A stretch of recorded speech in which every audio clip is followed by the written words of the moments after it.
Magandang araw! Cravings naman nga ho pala natin ngayon ang kumain ng tuna pesto pasta at eto nga, turuan ko kayo kung paano gumawa.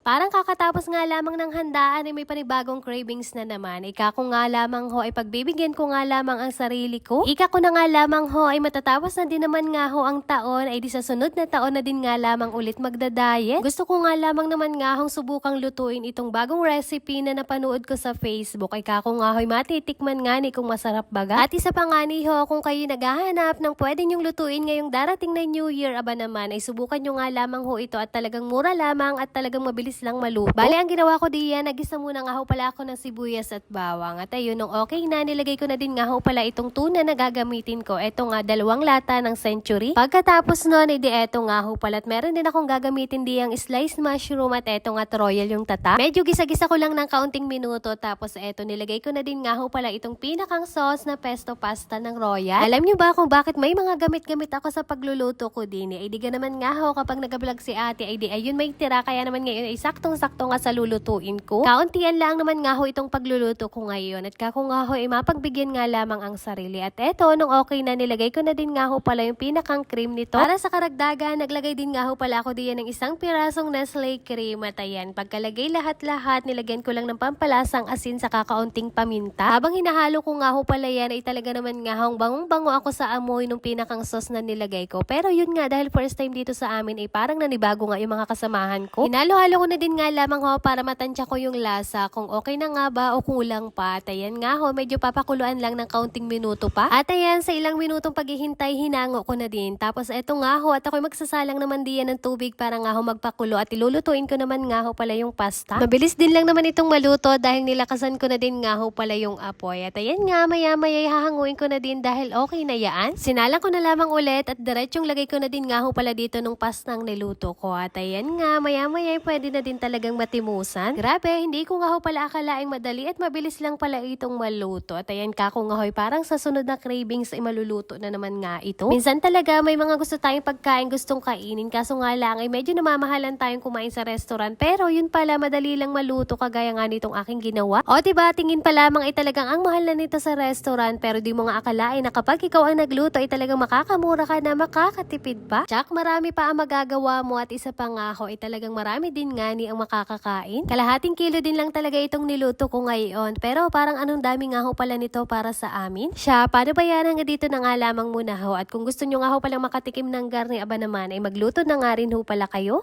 At yun lamang for today's video. Maraming salamat sa inyong panonood. God bless!